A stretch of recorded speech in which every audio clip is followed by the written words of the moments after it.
Okay, big man. Rolling tayo. In 5, 4, 3, 2, 1. Oh, ikaw. Ay, good. Ah, sige. Good day mga ka-airsoft. Good day mga ka-bigman.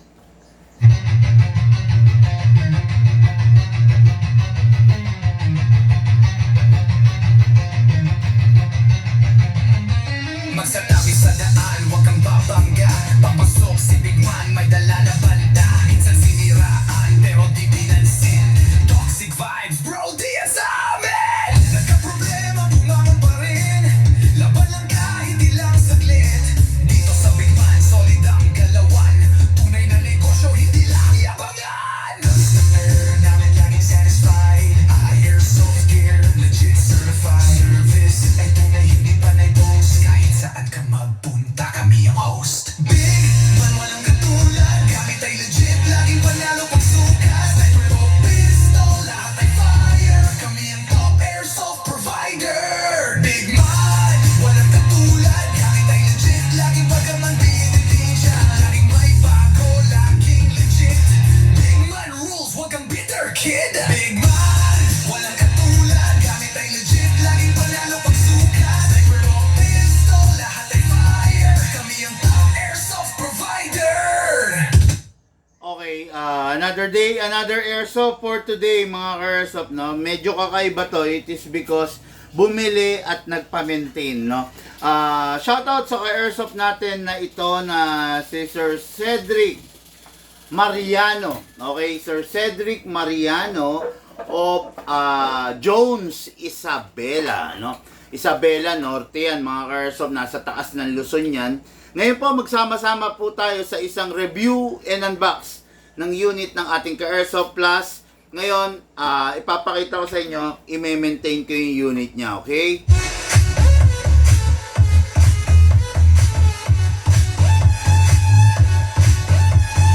Okay, i-maintain natin yung unit niya. Okay, ang unit natin ka-airsoft, the M92 Beretta Black, no? Si Sir Cedric ay isang paano ba sabihin to, farmer, no? Farmer, nagtatanim ng bigas, ng mais, ng mani, no? At saka ng munggo diyan sa lugar ng Isabela, okay? Ito yung unit niya. Ano ba yung unit na to? This is the Beretta M92. Classic to, mga ka-airsoft, no? Matatawag natin na talagang classic to. Ito yung sinasabi ko na pang mga lalaki talaga. Actually, kasi bakit pang mga lalaki? Kasi ang grip ng isang Beretta napakataba, no? Napakataba niyan, kumbaga, hindi gaanong magiging komportable sa isang Beretta pag yung user is, let's say, sabihin na nating babae or bata, no? Hindi magiging komportable kasi ang Beretta nga, tulad ng sinasabi ko sa inyo, classic, ang taba-taba, no? Yung grip niya, mga ka-airsoft, talagang mataba. Ayan, no? Okay? Tapos, isa pa, no? Dahil nga classic to, mapapansin nyo wala siyang rail para lalagyanan ng mga scope. Tapos, ang front sight niya at saka yung rear sight niya, mga fixed iron sight. Okay? Tapos, ito pa si Beretta, kailangan makinig kayo, no? Kasi, ibang klase ang paggamit nito, especially yung pag-access ng safe niya, no?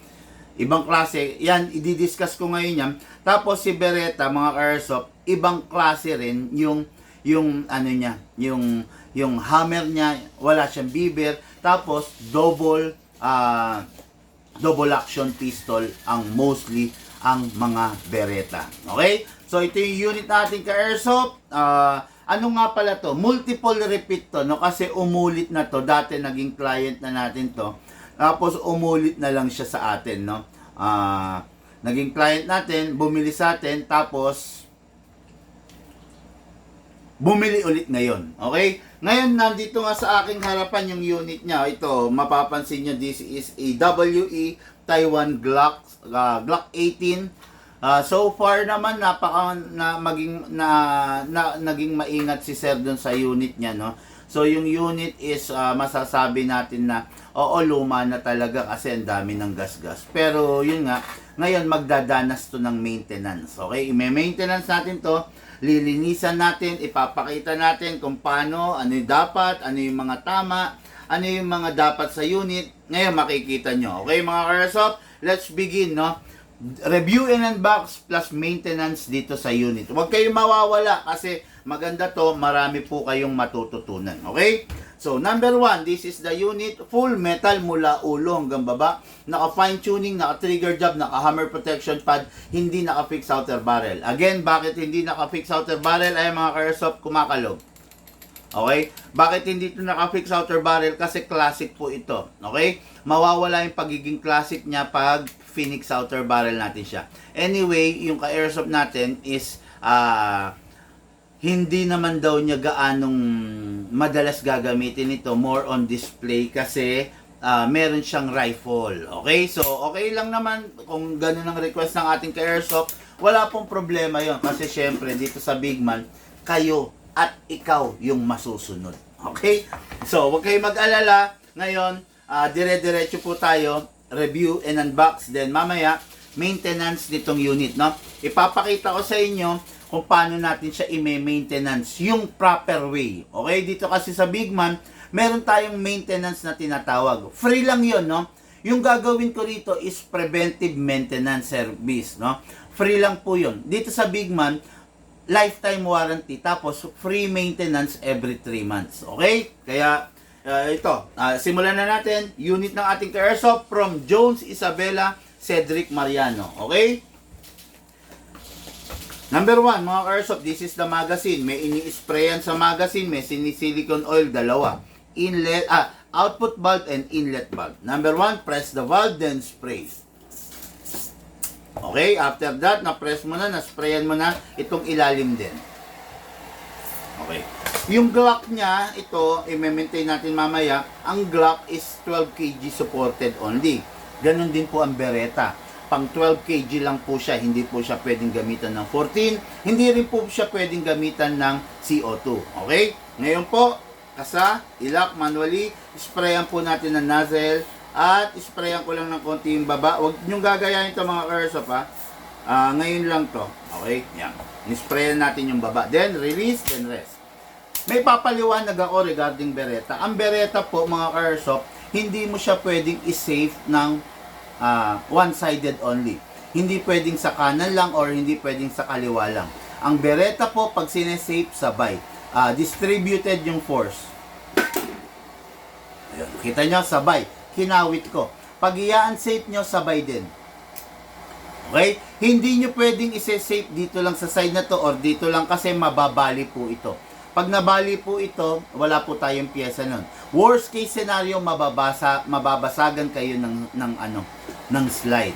Pag nabasagan kayo ng slide, wala po tayong pyesa nun. Okay? Ngayon po, ito, hatak po, safe. Pag naka-safe, hindi gumagalaw ang hammer. Okay? Hindi siya puputok. Pag naka-unsafe, gagalaw ang hammer, puputok. Okay? Kaya mga airsoft, makikinig po kayo sa mga sinasabi kong demo, sa mga sinasabi kong vlog, kasi para rin po sa inyo to. Okay? Ngayon po, kuha po tayo ng gas. Ang gas na gagamitin natin, 12 kg. Upside down, then press down. 1, 2. 2 seconds kasi yung unit, naka-fine tuning, naka-trigger job, ibig sabihin naka-upgrade na. Hindi lahat ng mabibili nyo, hindi lahat ng makukuha nyong unit, especially kung hindi sa Big Man, ay naka-fine tuning, naka-trigger job.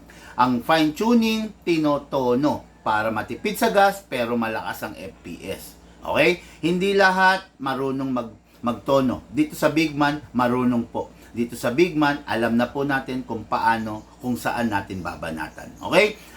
Pag naka-fine tuning, maglalagay lang kayo ng gas 2 seconds. Pag hindi naka-fine tuning, maglalagay kayo ng gas 5 to 7 seconds. Mas malakas sa gas pag hindi naka-upgrade. Pag naka-upgrade, mas malakas ang FPS at mas matipid sa gas. Okay? Ngayon mga airsoft, lagyan po natin ng bala. Hatakin ito pababa. Hatakin pababa. Put your right thumb here.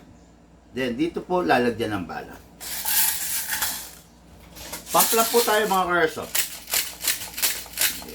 Nakita nyo, hindi ba mas maganda pag meron kang reloader? Kasi pag meron kang reloader, napakadali lang po ng paglalagay ng bala. Pag wala kang reloader, medyo mahirap, no? Kasi, minsan there will come a time na yung bala malalaglag. Sayang, di ba?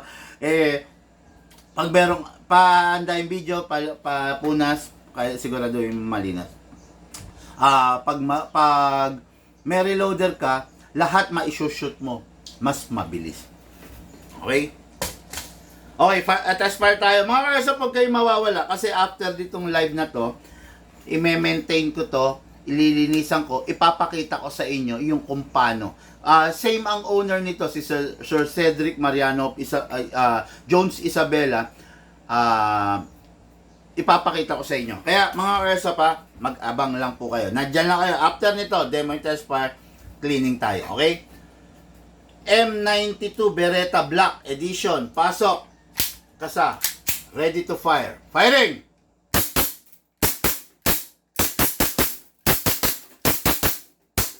Open slide kasi po wala ng bala. Next thing to do, release the magazine, release the slide, rest the hammer by pressing the trigger. Okay, ayan ang pinakatama dyan, di ba? Ayan, nakita nyo ngayon, di ba? Ito mga karsop, nakita nyo to, nilagyan natin kanina ng 2 seconds. Okay, 2 seconds lang na gas ang nilagay natin, nag-fire na siya. Marami pa pong natitira rito. Ganon po dito sa Bigman, ang unit upgraded, naka-fine tuning, naka-trigger job. Kaya sigurado mag-enjoy ka kasi yung unit mo matipid sa gas. Okay, yan yung pinagmamalaki natin eh. Ngayon po, ito, pag itatabi mo na, make sure walang bala at walang lamang hangin. Pasingawin. Okay. Ngayon mga karsop, huwag kayo mawawala. Dako po tayo rito, no? Dito po ituturo ko yung full maintenance ng unit. Ito po, unit rin po ito ni Sir Cedric Mariano. Okay? Kung mapapansin nyo, itong unit niya, luma na, matagal na. Pero, kailangan i-maintain. Paano ba i-maintain? Ngayon, makinig kayo, manood kayo, i-maintain natin to. Okay? Penga ko tissue. Yan. Hindi po kasi lahat ng shop nagtuturo ng ganito. Ngayon, sa akin, hindi ko to ipagdadamot sa inyo. Ituturo ko po ito sa inyo, no? Okay?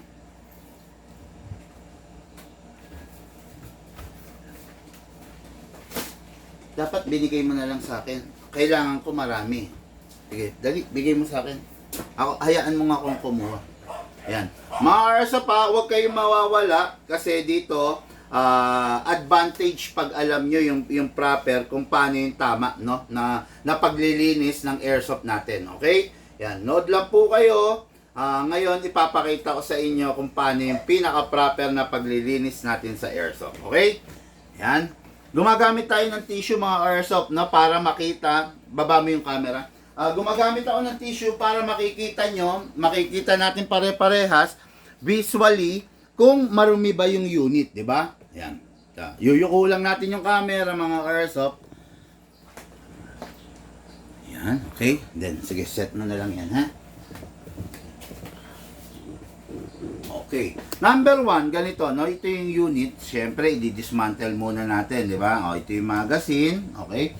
Mapapansin nyo, luma na rin talaga, marami ng gas-gas. This is a 3-year-old unit, no? Ngayon, i-dismantle natin ito, hahatakin nyo lang to mga airsoft. Itong part na to, ayan, no? Hatakin nyo left and right yan, kabila, ang left and right, hatak pababa, then push back, then forward. Uy, sorry. Ayun, okay, ayun, nakita nyo, ayan na, ha? Ayan, nabuksan na natin. Medyo madumi siya, kasi syempre, resulta ng 3 taon na hindi paglilinis ng unit, okay? Ngayon, syempre, gagamit tayo, number 1, pakiabot, gagamit tayo yung step 1 natin, no? Step 1 to na ginagamit ng Bigman, ayan na. Step 1, deep clean. Yan ang unang-una natin gagamitin, okay? Then, after ng step 1, deep clean, gagamit tayo ng step 2, dissolving, okay? Ayan. Kunin mo. Okay. Ayan. Ayan. Tayin nyo lang mga karsap, ha? Kukunin ko lang yung mga gamit na kailangan natin. Syempre, kailangan natin. Okay, then step 1, okay, wala siyang hose. Ito. Okay, ito yun. Yan, nakatabi na dyan, ha? So, step 1 muna tayo mga karsop, no? Deep cleaning. Aalisin natin, ipa-flush natin yung mga, pengi pa ko tissue sa side na to.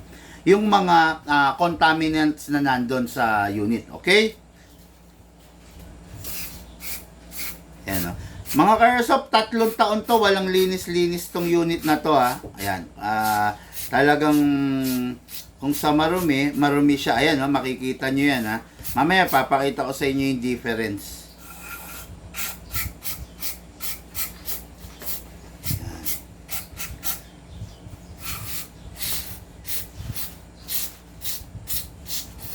Yan, okay. Ayan, grabe. Ang dumi niya mga airsoft oh. Kung mapapansin nyo yan ha. Pansinin nyo, ito yung malinis na side ng tissue. Ayan oh. Pero siya, ayan siya. Marami siyang aluminum dust, mga aluminum flakes. Yan yung bagay na dapat nating ma-eliminate, maalis sa unit natin, no? So, ayan. Dito muna yan. Kunin natin yung slide, okay? Yung slide, ang pinakatamang paglilinis ng slide is mula rito sa barrel, pababa. Okay? Tapos, mamaya, babalik na rin naman natin yan mula rito, pababa. Okay? Yan, sige. Ayan. Ayan. 3 years to. Walang linis-linis. Grabe. Ang dumi, oh.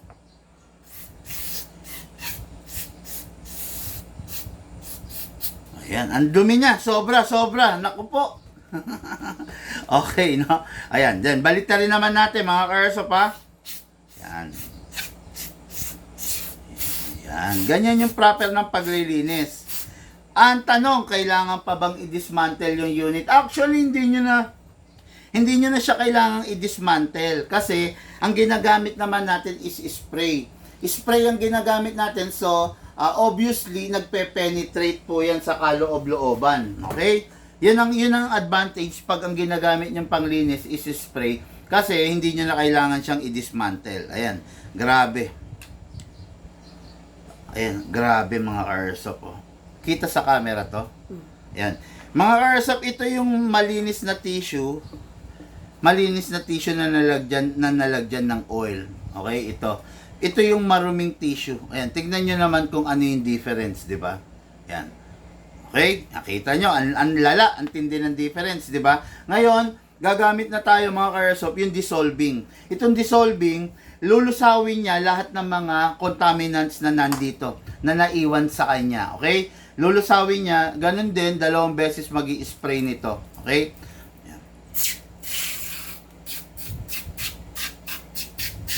Yan. Ayan, makikita niyo yan. Foam yan, ha? Ayan, to. Makikita niyo yan. Ayan. Makikita niyo yan, mga airsoft, dahan-dahang malulusaw yan. Yan. Ayan, napansin niyo, nalusaw, di ba? Ibig sabihin, mga airsoft, dinidissolve niya, no?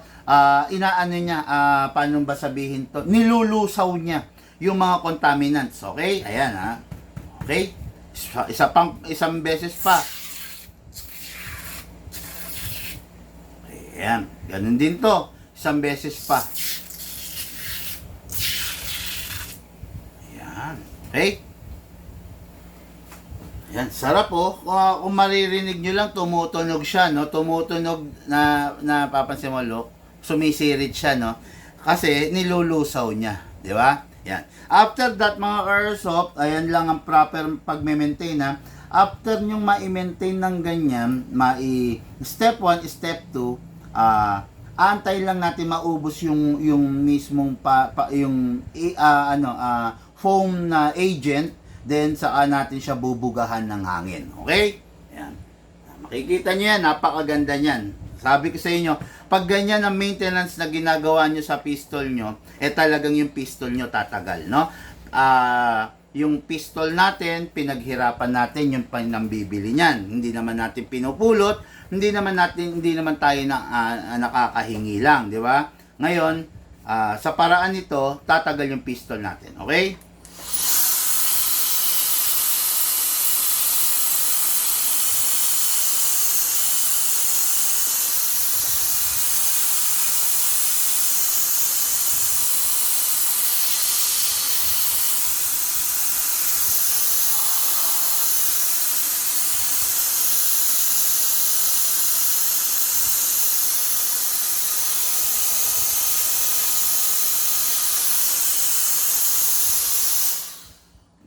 Okay, ganda ng loob, oh.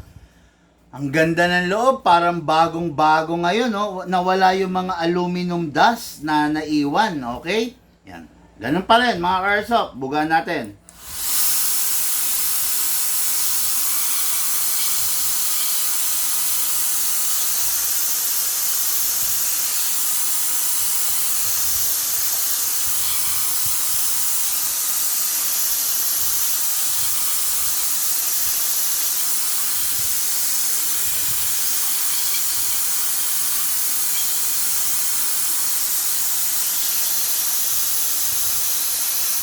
Okay, mga ka-airsoft, ngayon dadako na tayo doon sa step 3. Pero bago tayo dumako sa step 3, punasan naman natin yung unit. Okay?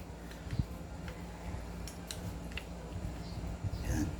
Grabe, ang ganda ng loob niya ngayon. Bagong-bago na yung itsura, mga ka-airsoft, no? Ayan. Punasan natin yung mga excess oil, syempre, di ba? Okay, after nyan, na ano na natin, na linis na natin, alisin na natin to. Mga ka-airsoft, tignan nyo naman to. Picture mo nga to, look. Ayan ha. Ayan. Ito yung itsura niya. Ito yung malinis. Ayan, tignan nyo. Dali, look ha. Picture mo muna to. Okay, picturean mo to. Okay, picturean mo silang dalawa.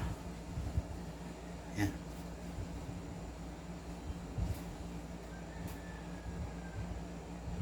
Okay? Ayan. Mga ka-airsoft po, ito yung malinis, ito yung marumi. Tignan nyo naman. Di ba? Ganyan katindi, ganyan karami yung naaalis natin dumi during the maintenance of our unit. Okay? Ayan. Ngayon, alisin na natin to syempre. Okay? Dahil maglalagay na tayo ng step 3. Ano ba yung step 3? Yun na yung lubricant. Yun na yung silicone oil. Kasi syempre, inalis natin yung maruming oil. Kumbaga change oil, no? Inalis natin yung maruming oil, yung dating oil. Ngayon, papalitan natin ng malinis. Kasi hindi naman pwedeng mag-operate yung unit natin ng madumi. Okay? Okay?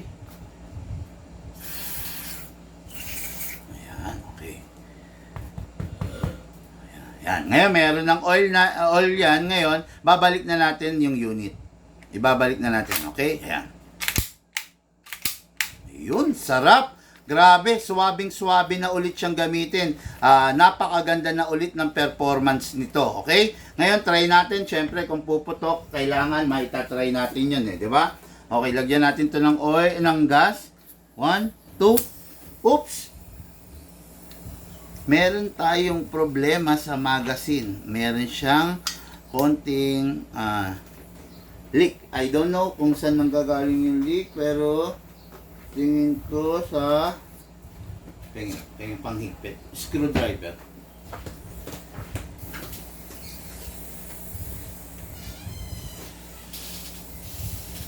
Okay, na-detect ko na kung saan nanggagaling yung leak. Nanggagaling yung leak dito sa main o-ring, hindi siya sa valve, no? Ngayon, higpitan lang natin. Okay? Higpitan ko na, lagyan natin. Meron pa rin.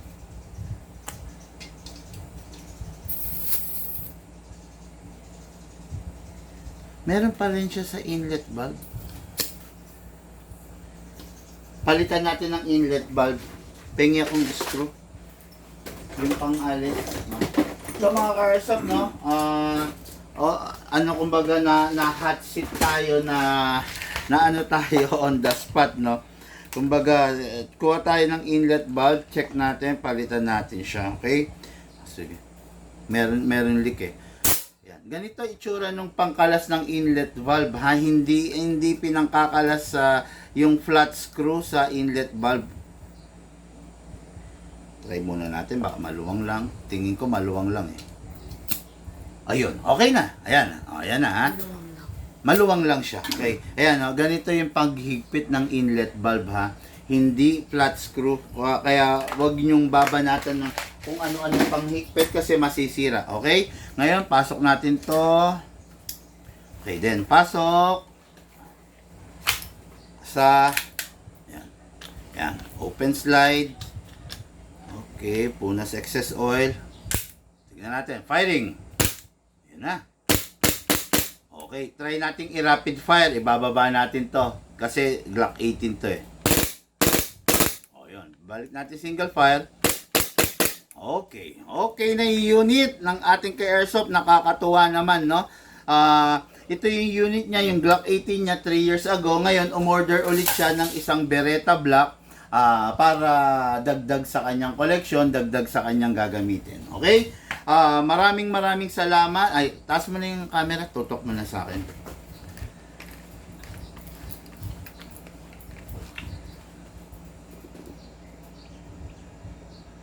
May nagtatanong. Wala naman. Okay.